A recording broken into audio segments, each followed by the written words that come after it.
ETF index mutual funds నేర్చుకుని stock మార్కెట్లో రాణించాలనుకుంటున్నారా? వెంటనే ఈ నెంబర్కి కాల్ చేయండి. నమస్తే రమగారు. నమస్తే జయ. రమగారు, ఆడపిల్లలు పుట్టగానే ఆడపిల్ల అంటే మన పిల్ల కాదు, వేరే ప్లేస్కి వెళ్ళే పిల్ల అనే ఒక అర్థం ఫస్ట్ నుంచి మనకు ఉంది. కాలక్రమేణా మార్పులు వస్తున్నాయి. ఆడపిల్లైనా మగపిల్లోనైనా ఇద్దరూ సమానమే, ఆరోగ్యంగా ఉంటే చాలనే పరిస్థితిలో మనం ఉన్నాం. ఇద్దరిని సమానంగా చదివిస్తున్నాం, సమానంగా ఉద్యోగాలు ఇప్పిస్తున్నాం, సమానంగా సంపాదిస్తున్నారు, అన్నిటా సమానమే. కానీ ఈ మధ్యకాలంలో ఒకటి చూస్తూ ఉన్నాం రమ్మగారు, పెళ్ళయ్యే వరకు తండ్రి సమక్షంలో, పెళ్ళైన తర్వాత భర్త సమక్షంలో ఉంటున్నాం మేము. మాకంటూ ఒక ఇల్లు, ఒక ఒక హోదా అనేది మాకు ఉండట్లేదు కదా. అంటే నాకు ఎట్లా చెప్పాలో తెలియట్లేదు. నేను చూసిన కొన్ని క్లిప్పింగ్స్ చూసి మిమ్మల్ని అడుగుతా ఉన్నాను. మాకంటూ సొంతంగా ఏం లేదు కదా, ఎంతసేపు ఇంకొకరి మీద మేము ఆధారపడటమేనా, ఇటు తండ్రి కావచ్చు అటు భర్త కావచ్చు అనే ఒక వాదన. మేము సొంతానికి ఏం చేయాలి అనేది, అది ఎంతవరకు సమర్థనీయం అండి? అంటే వీళ్ళ సొంతానికి వీళ్ళకి కూడా ఓ ఇల్లు కావాలంటారా? వాళ్ళ ఉద్దేశం అదే అనుకుంటున్నాను బహుశా నేను. ఇవన్నీ కూడా మనుషుల్లో విపరీత భావజాలాలకి నిదర్శనాలు జయ. ఇప్పుడు ఆడపిల్ల అంటే దానికి అర్థం అదొక పదం అయితే, ఈడపిల్ల కాదు ఆడపిల్ల అని అర్థం చెప్పారు. అక్కడి పిల్ల అని మీనింగ్ చెప్పుకున్నాం మనం. మగపిల్లవాడు ఆడపిల్ల అని చెప్తారు. ఆడతనం అంటే ఏమిటి? అక్కడితనం అని కాదు, స్త్రీత్వానికి ఒక పదం అమ్మా అది. దీనికి ఈడ ఆడ అనే రెండు పదాలు ఉంటే దీన్ని తీసుకుపోయి ఆడలో కలిపారు, కలిపి చెప్పారే గాని మీరు ఇక్కడికి చెందని వాళ్ళు అక్కడికి చెందిన వాళ్ళు అన్న భావాలు కాదు. ఎక్కడ చెందిన వాళ్ళైనా సరే స్త్రీ లేందే జననం లేదు, అంతే కదా. ఇక్కడ ఒక స్త్రీ వల్ల కలిగిన స్త్రీ శిశువు ఇంకో చోట ఇంకొక సంతానానికి కారణం అవుతుంది. ఆడవాళ్లతోటే ప్రపంచం ముడిపడి ఉంది. ఇప్పుడు ఇందులో ఆడాళ్లతోటే ఉందంటే మగవాడు లేడంటే ఉన్నాడు, మగ ఆడ ఇద్దరితోటే కదా ఉన్నది. ఇప్పుడు ఇది నా ఇల్లు కాదు, నాన్నిల్లు నాన్నది, భర్తిల్లు భర్తది, నాకేది ఇల్లు, ఇదే నీ పాయింట్. అంటే నాన్నిల్లుని నువ్వు సొంతం చేసుకోవా? నాన్న నీవాడైతే నాన్నిల్లు నీది కాదా? ఒకటి, నాన్నవన్నీ నీవే, నాన్న ఆస్తి నీది, నాన్న ఇచ్చిన జీవితమే నీది. ఇప్పుడు నాన్నది నీదే కదా, అక్కడ ఉన్న నాళ్ళు అది నీదే. నువ్వు భర్త ఇంటికి వచ్చావు, భర్తని ఎందుకు ఇచ్చారా? మా ఊరికే 4 రోజులు వాళ్ళ ఇంట్లో ఉండి వాళ్ళ పిల్లలు కానీ మన ఇంటికి వచ్చేయమనే కాదు కదా. అతనితోటి శాశ్వతంగా జీవిత పర్యంతం చివరి వరకు అతనితోటి ఉండమని పెళ్లి చేశారు. అతన్ని ఓన్ చేసుకుంటే భర్త ఇల్లే నీ ఇల్లు అవుతుంది. మామూలుగా మనకి మాటల్లో చెప్పుకుంటాం అదే, అత్తగారిల్లు అమ్మగారిల్లు అంటామా, నాన్నిల్లు భర్తిల్లు అంటారామా లోక సహజంగా. మీ ఆడపిల్ల పదం లాగానే అమ్మ వాళ్ళిల్లు అమ్మగారిల్లు అత్తగారిల్లు. ఏంటి మరి మావగారిల్లు అనలేదు, నాన్నగారిల్లు అంటలేదు అనము. చిన్న బుడ్డాన్ని ఇప్పుడు నీ కూతుర్ని ఏమో పండగ సెలవులకు ఊరు వెళ్తావంటే వెళ్తా అంటుంది. ఎక్కడికి వెళ్తా అంటే అమ్మమ్మ గారింటికి అంటుందా, లేకపోతే నానమ్మ వాళ్ళ ఇంటికి అంటుంది. నానమ్మ ఇంటికి వెళ్తారు, అమ్మమ్మ ఇంటికి వెళ్తారు పిల్లలు. తాత వాళ్ళ ఇంటికని ఒకళ్ళు కూడా చెప్పరు. ఎవరైనా చెప్తారమ్మా? మీరు చెప్పారా ఎప్పుడైనా? లేదు. ఇది మనం ఓన్ చేసుకోవటంలోనే ఉంది జయ. ఇప్పుడు నాన్న ఇల్లు ఉన్నది, తర్వాత భర్త ఇల్లు ఉన్నది, అవి వాళ్ళవే మావి కాదు అంటే వాళ్ళు మిమ్మల్ని ఓన్ చేసుకోలేదా? మీరే వాళ్ళని ఓన్ చేసుకోలేకపోతున్నారా? నాన్నకో ఇల్లుండి భర్తకో ఇల్లు, నీకు కూడా ఓ ఇల్లు ఉండాలా? నిజంగా నీ ఇంట్లో నువ్వు ఉంటావు, నీతో ఎవరుంటారు? పోనీ నువ్వే ఓ ఇల్లు కొనుక్కున్నావు అనుకో, ఓ పిల్ల ఇప్పుడు ఉద్యోగస్తులు అయ్యారు, ఇది వరకు లేవు ఉద్యోగాలు వచ్చి ఓ ఇల్లు కొన్నావు, నీ భర్త వచ్చి నీతో ఉంటాడు. కొంత జరగచ్చు, ఇలా అవ్వటానికి అవకాశం ఆడపిల్లలు కొన్న ఇల్లే. అంతేగాని మీరు పెళ్లిళ్ళు చేసుకోకుండా ఇల్లు కొనేసుకోండి, మీ ఇల్లు మీకు ఉంచుకోండి, ఇది నాది, కావాలంటే నువ్వే పో అనొచ్చు మొగుడిని. అందుకోసం నా ఇల్లు అంతేనా? ఇంకేమైనా వేరే పాయింట్ ఉందా? నేను దేనికి చెందిన దాన్ని అంటే నువ్వు అందరికీ చెందిన దానివే. నువ్వు నీ లోపల ఇలాంటి భావాలు పుడితే నువ్వు దాని వెనకాల పరిగెత్తి నీతో పాటు ఒక గుంపుని కూడా అలా ముందుకు తీసుకెళ్తే మీరు ఎవ్వరికీ చెందని వాళ్ళుగా ఉండిపోతారు. అది అర్థం చేసుకోవాలి. ఇప్పుడు ఇందులో ఆడపిల్లల్ని డిస్కరేజ్ చేయడం, మగపిల్లల్ని ఎంకరేజ్ చేయడం ఏం లేదు జయ. మనం కూడా ఆడపొట్టుకే పుట్టాం, మనకి ఆడపిల్లలు పుడితే అందరి పిల్లలకి ఉంటాయి. ఏదో ఒక దశలో నాదంటూ నాకు లేదు అని మీకు అనిపించవచ్చు. అవతల వాడు ఆ మాట అనేదాకా తేవద్దు, తీసుకురావద్దు. ఎప్పుడైనా ఇంటికి ఇల్లాలంటారు, అంతే కదా. ఇంటి మగాడు పదాలు ఎక్కడైనా విన్నావా మనం? అసలు తెలుగు భాషలోనే లేదు, ఇంటికి ఇల్లాలే ఉంది. అది కదా మన సంస్కృతి. అదే కదా మన సంస్కృతి. మీకు ఓన్గా కావాలంటే మీ కాళ్ళ మీద మీరు నిలబడాలి. ఈ సొంతంగా నాకే ఒక గూడు నేను ఏర్పరచుకుని నా గూట్లో వంట చిలకలాగా నేను ఉండాలని కోరుకుంటే మీకు ఒంటరితనమే ఉంది, ఇంకా జంటతనాలు ఏముంది, జీవితం ఏది, మా సొసైటీ ఏది మీతో? ఇప్పుడు మీరు అన్నట్లుగా ఉద్యోగం చేసుకుంటున్నారు, సరే ఇల్లు వాకిలి సంపాదించుకుంటారు, తర్వాత ఏంటి నెక్స్ట్? తర్వాత ఒంటరితనమా? కాదు కదా, సొసైటీ మనం లేదు, సంసారం ఇటు తల్లిదండ్రులు ఏది?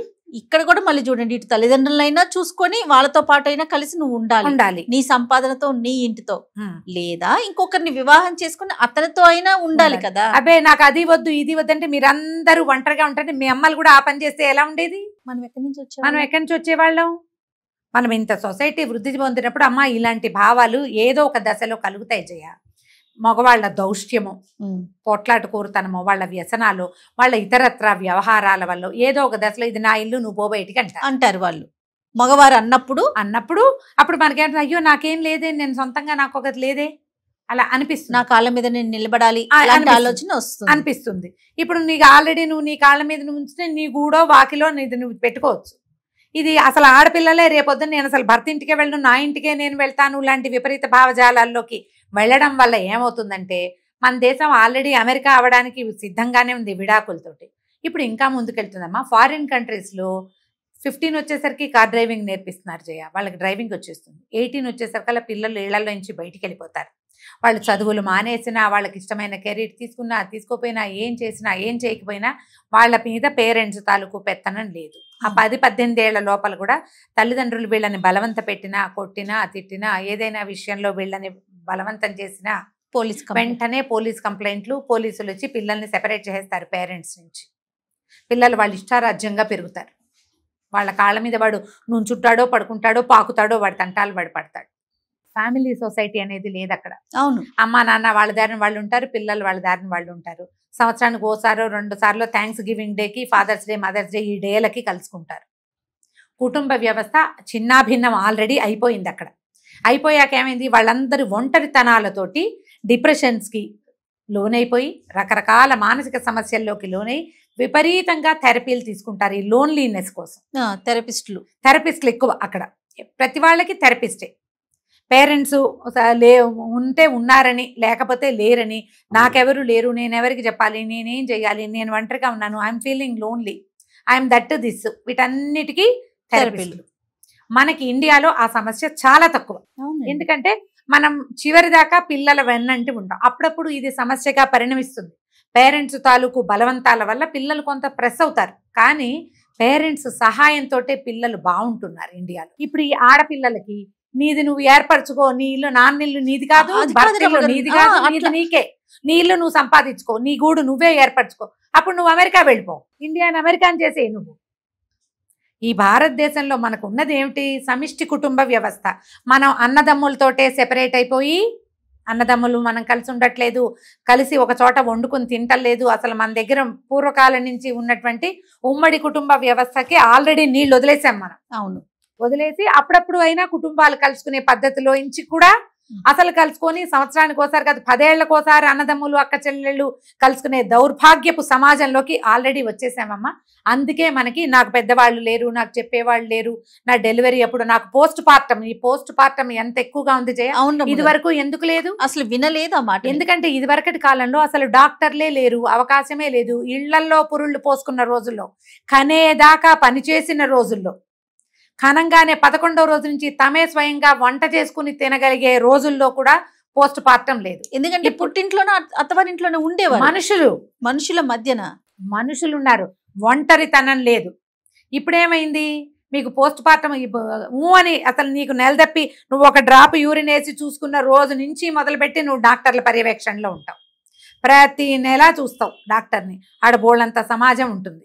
ఎంతసేపు నాకు ఇది నాకు అది అని పెడుతూ ఉంటావు అన్ని చోట్ల, కంటావు. కానీ ఏ రోజున కూడా నీ చుట్టూ 5-6 ఉంటారు, భర్తలు వచ్చి నుంచుంటారు. అయినా నీకు పోస్ట్ పార్టం ఎందుకుంది? ఎందుకంటే నీకు మనుషులతో అవసరాలు ఉన్నప్పుడు నువ్వు మనుషులందరినీ తృణీకరించేస్తావు. నీకు మానసికంగా నువ్వు బలహీనపడ్డప్పుడు నీ వెనకాల నుంచోటానికి మనుషులు లేకుండా చేసుకుంటున్నాం మనం. ఇప్పుడు వీళ్ళంతా జస్ట్ సపోర్ట్ చేసేవాళ్ళు, ఆ టైంకి యాక్ట్ చేసి డబ్బులు తీసుకుని వెళ్ళిపోతారు. డాక్టర్లైనా, నర్సులైనా, సర్వీస్ చేసేవాళ్ళు ఎవరైనా అంతే కదా. ఎవరు నీతో ఉండేది, నీతో ఇచ్చిపుచ్చుకునే ధోరణి, నీ ప్రేమానుబంధాలతోటి ఉన్న వాళ్ళు, నీ వాళ్ళు నీతో నుంచుంటారు. నాన్నిల్లు నాది కాదు, మొగుడిల్లు నాది కాదు, నా ఇల్లు నాదే, నాకు వేరే ఉండాలి అని నువ్వు భావిస్తే నీ ఇంట్లో నువ్వు ఒకదానివే అఘోరిస్తావు. దిక్కుమాలిపోవటం అనే పదం ఉంది చూసావా, ఇక్కడ వస్తుంది అది. ఇప్పుడు నా ఇల్లు నాకేనని నువ్వు, నా ఇల్లు నాకు ఉండాలని ఏ ఆడపిల్ల ఆలోచించండి అమ్మా, అందులో తప్పుందని నేను అంటల్లా. కానీ అది విపరీతంగా పోకూడదు. నాది నాకు కావాలి. మన అమ్మ కూడా వేరే ఇంటి నుంచి ఇక్కడ వచ్చింది, కానీ అమ్మిల్లు అని మనం చెప్పుకోవట్లా. అది పుట్టిల్లు వల్ల మనకి, మన అత్తగారు కూడా వేరే ఇంటి నుంచి ఇక్కడికి వచ్చింది, అత్తవారి ఇల్లు వల్ల రేపొద్దున మనం కూడా అంతే కదా. అంతే మనం మన బిడ్డలకి అమ్మ వాళ్ళ ఇల్లు అవుతాము, లేదా మగ పిల్లలు అయితే అత్తవారి ఇల్లు మనమే కదా. ఇప్పుడు మీరు గనక పెద్ద అయ్యాయి, ఉద్యోగాలు వచ్చాక నా ఇల్లు నా గూడు నాదే ఉండాలి, ఇందులో నాదే ఉండాలి, నా కథే నడవాలి, కావాలంటే నేనే వీళ్ళని బయటికి పొమ్మనాలి, దిస్ ఈజ్ మై ప్లేస్ అని అనాలన్న ఉద్దేశం నీకుంటే నీ పిల్లలు టీనేజ్ దాటకుండానే నువ్వెవతో పో, నీ కూడా రోడ్డు మీదకి వెళ్తామంటారు. మీరు చూపించిందే, నువ్వు చెప్పిన విద్యయే నీరజాక్ష అంటారు పిల్లలు, అదే కదా అంటారు. మీ తర్వాత సమాజాన్ని గురించి ఆలోచించండి. ఇలాంటి విపరీత భావజాలాలు మనకి ప్రతి దశలోనూ వస్తాయి. కొంత మాట్లాడుకుని సరిపుచ్చుకుని మనం ముందుకెళ్తేనే మనం ఒక సరైన సమాజంలోకి, అంటే ఫ్యామిలీ సమాజాలు పోకుండా, ఫ్యామిలీ సొసైటీస్ డిస్టర్బ్ కాకుండా వెళ్ళగలుగుతాం. ఇలాంటి మాటలు తేడాలు, ఈ ఇల్లు నాది అనే మాటలు మగవాళ్ళు మాట్లాడడం మానేయండి మొదట. మీరు ఇలాంటి మాటలు మాట్లాడడం వల్లే ఆడపిల్లలో ఇలాంటి పిచ్చి భావజాలాలు వస్తున్నాయి. అవును, వాళ్ళు సొంతంగా నాకు ఒక ఇల్లు అంటే ఏ మగవాడు లేకుండా, ఇప్పుడు పెళ్లి కాదు ఎవడో ఒక మగవాడు అయినా కూడా నీకు మగవాడు కావాల్సిందే కదా, అవునా? ఎందుకు ఇప్పుడు అసలు పెళ్ళే లేని సమాజం వైపుకి దారి తీసే పరిస్థితి దేనికి వచ్చిందంటే ఈ నోటుకొచ్చినట్టు మాట్లాడడం వల్ల. మగపిల్లలైనా ఆడపిల్లలైనా మీరు ముందు మగవాళ్ళు ఇది నా ఇల్లు నువ్వో అని అనకూడదు. వివాహం చేసుకున్నాక మీ ఇల్లు మీ నాన్న కట్టినా, మీ తాత కట్టినా, ముత్తాత సంపాదించి ఇచ్చినా కూడా మీతో పాటు 100% భాగస్వామ్యం మీ భార్యది. ఈ పో అనే మాట మానేయండి. ఆడపిల్లలకి ఈ భావజాలాలు పెరగటం మొదలుపెట్టినాయంటే అయ్యా క్షమించండి, మీకు పెళ్ళాలు దొరకరు. కరెక్ట్. ఇవి తర్వాత మన సమాజం ముందుకు వెళ్ళదు. మీకు ఎప్పుడైతే రిలేషన్స్ లేవో సమాజం బాగుండదమ్మా. అప్పుడప్పుడు ఈ రిలేషన్స్ వల్ల మనం బాధపడతాం, ఇబ్బంది పడతాం. అందుకని అసలు దీన్ని మొత్తాన్ని ఇందులో నుంచి ఎరాడికేట్ చేసేయాలని అనుకోకూడదు. మనం అనుకుంటే ఇంకేముంది, ఎక్కడికి వెళ్తాం మనం? నువ్వెవరో నేనెవరో ఈ ధోరణిలోకి వెళ్తే ఎట్లా? ఆ ధోరణిలోకి మన పిల్లలు, ఆడపిల్లలు వెళ్ళకూడదంటే రేపొద్దున పెళ్ళయ్యాక నీ ఇల్లు వేరే లాంటి మాటలు అన్నదమ్ములు కానీ తండ్రులు కానీ మాట్లాడకూడదు. నువ్వు ఆడపిల్లవి అని అనకూడదు. ఆడపిల్లలుగా ఇప్పుడు లేరు, సమాజం అది మారిపోయింది పూర్తిగా. ఆడపిల్లలే, గర్ల్ చైల్డే అమ్మా నాన్నని సపోర్ట్ చేస్తున్న వాళ్ళు లక్షల్లో ఉన్నారు. ఎప్పుడు అది వాళ్ళు సపోర్ట్ చేయని ఆడపిల్లలు ఉన్నారు, సపోర్ట్ చేయని మగపిల్లలు ఉన్నారు. రెండు పక్కల ఉంది కదా సమాజం. నాకు ఒక ప్రత్యేకమైన ఇల్లు కావాలని ఆలోచించకండి అమ్మా. ఇల్లు కాదు, మీ కాళ్ళ మీద మీరు నిలబడాలి, మీకు మీరు ధైర్యం చెప్పుకోవాలి, మీరు చదివిన చదువు సార్థకమయ్యేలాగా చక్కగా సంపాదించుకోండి. మన చుట్టూ ఒక నలుగురు మనుషులను ఉంచుకోండి. ఇది నువ్వు డబ్బిస్తే పనిచేసే వాళ్ళని కాదు, సర్వీస్ కాదు, అది కాదు, స్నేహం కావాలి. మీకు ఇచ్చిపుచ్చుకునే ధోరణితోటి ఉండండి. ఇప్పుడు మీది మీకు కావాలి, మీరు ఇల్లు కొనుక్కుంటా అంటే కొనుక్కోండి. ఆడపిల్లలు పెళ్ళిళ్ళు మానేసి ఇల్లు కొనుక్కుని మీ ఇళ్లలో మీరు ఉండాలనే పిచ్చి ఆలోచనలు చేయబోకండి. దీన్ని ప్రోత్సహించద్దు. ఒకవేళ ఇలాంటిది కనపడితే ఇలా అనిపిస్తుంది మనకి ఒక్కొక్కసారి, నా సొంతంగా నా ఇల్లు ఏర్పడ్డాక నాకు కావాల్సినట్టు నేను చేసుకుంటాను అనిపిస్తుంది. అంటే అవతల వచ్చే బాధ, ఆ ఇబ్బంది వల్ల అట్లా అనిపించవచ్చు. ఇప్పుడు దాన్ని సరి చేసుకోండి.